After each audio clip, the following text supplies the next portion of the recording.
పరిశుద్ధులు ప్రియులైన దేవుని పిల్లలకి యేసుక్రీస్తు నామం పేరిట శుభవందనాలు తెలియజేసుకుంటా ఉన్నాను.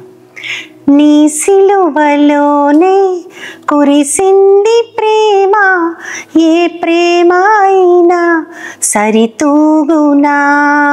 నీ దివ్య రూపం మెరిసిందిలలో, తొలగింది నాలోని ఆవేదన.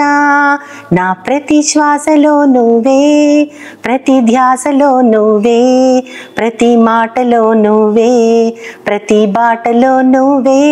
నా ప్రతి శ్వాసలో నువ్వే, ప్రతి మాటలో నువ్వే, ప్రతి ధ్యాసలో నువ్వే, ప్రతి బాటలో నువ్వే.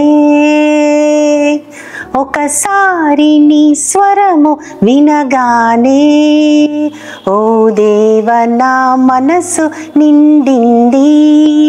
ఒకసారి నీ ముఖము చూడగానే, యేసయ్య నా మనసు పొంగింది. మనుషులుగా మనకందరికీ రకరకాల నియమాలు ఉంటాయి. ఒక్కొక్కరికి డిసిప్లిన్ ఒక నియమంగా ఉంటుంది, అంటే ఏదైనా టైంకి జరిగిపోవాలి.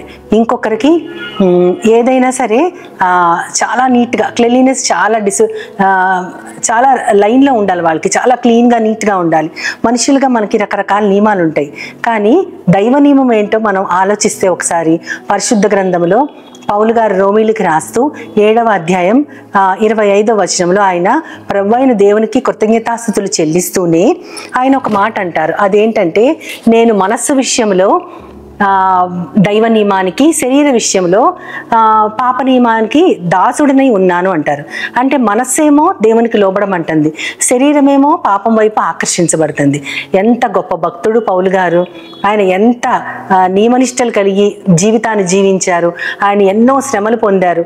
కేవలం సువార్త సేవకే తన బ్రతుకును మొత్తం అంకితం చేసిన గొప్ప మహానుభావుడు ఆయన. ఆయనే శరీర విషయంలో పాప నియమానికి లోనయ్యాను అని అంటే ఎంతో ఆశ్చర్యంగా ఉంటుంది. ఇక అతి సాధారణ భక్తి చేస్తూ మామూలుగా జనశ్రవంతిలో కలిసిపోతూ ఉన్న మనబోటి వాళ్ళం మనస్సులో అయినా దైవ నియమానికి మనకి చోటు ఉంటుందా లేదా అని నాకు ఎప్పుడు ఒక ఆలోచనగా ఉంటుంది అన్నమాట. నియమం గురించి ఆలోచిస్తే ఇదే నియమాన్ని ప్రసంగి గ్రంథంలో భక్తుడైన సొలొమోను ఏమని అంటారంటే, 3వ అధ్యాయం 14వ వచనంలో ఆయన ఏమని అంటారంటే, దేవుడు చేసిన పనులన్నీ కూడా శాశ్వతములని నేను తెలుసుకున్నాను. దేవుడు చేసిన వాటిల్లో ఏది కూడా కలపడానికి కుదరదు, తీసివేయబడదు అని ఆయన అంటారు. దేవుడు ఏది చేసినా శాశ్వతంగా చేస్తారు, దానికి ఎడిషన్ ఉండదు, డిలీషన్ కూడా ఉండదు. ఎందుకు చేశారు దేవుడు అలాగునా అంటే, మనుష్యులు భయభక్తులు కలిగి ఇది దైవ నియమం అని తెలుసుకోవడానికి ఆయన అలా చేశారని పౌలు గారు అంటారు. కాబట్టి దేవుని యందు భయభక్తులు కలిగి ఉండాలంటే దేవుడు ఆ నియమాన్ని ఏర్పరిచారు. అంత మాత్రమే కాదు, కానీ గలతీలకు రాస్తూ పౌలు గారు కూడా 6వ అధ్యాయం 2వ వచనంలో, ఒకని భారములు ఒకడు భరించి ఇలాగున క్రీస్తు నియమాన్ని మీరు పాటించండి. క్రీస్తు నియమం ఏంటి? మనకు తెలిసే సిలువే. క్రీస్తు నియమం అంటే సిలువే. ఆయన మన కోసం ఈ లోకానికి వచ్చి బలైపోయారు. కానీ స్వయంగా పౌలు గారు ఏం చెప్తున్నారంటే, ఒకని భారాలు ఒకడు భరించి ఇలాగున క్రీస్తు నియమాన్ని నెరవేర్చండి అని.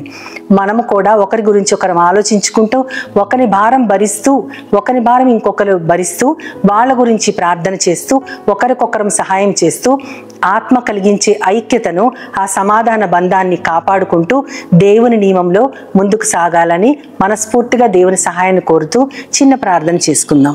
పరిశుద్ధుడా, మహోన్నతుడా, ఘనమైన తండ్రి, నాయన నీ నియమం ఏంటి అనేది మేము దైవ గ్రంథంలోంచి తెలుసుకున్నాం తండ్రి. నువ్వు చేసే పనుల్లోంచి ఏది కలపబడదు, తీసివేయబడదు. అంత మాత్రమే కాకుండా ప్రభా నాయన, మా శరీరము పాప నియమానికి లోను కాకుండా ఒకరి భారాలు ఒకరు భరిస్తూ ప్రభా మేము దైవ నియమానికి, అదే క్రీస్తు నియమానికి లోబట్టడానికి మాకు సహాయం చేయమని నీ ప్రియకుమారుడు నా ప్రియ ప్రభువైన యేసుక్రీస్తు ద్వారా కోరి ప్రార్థిస్తున్నాను పరమ తండ్రి. ఆమేన్, ఆమేన్, ఆమేన్. అట్టి దైవ నియమాన్ని అనుసరించడానికి దేవుని సహాయం మనం అందరం కోరాలని మనస్ఫూర్తిగా ఆశిస్తా ఉన్నాను. వందనాలు.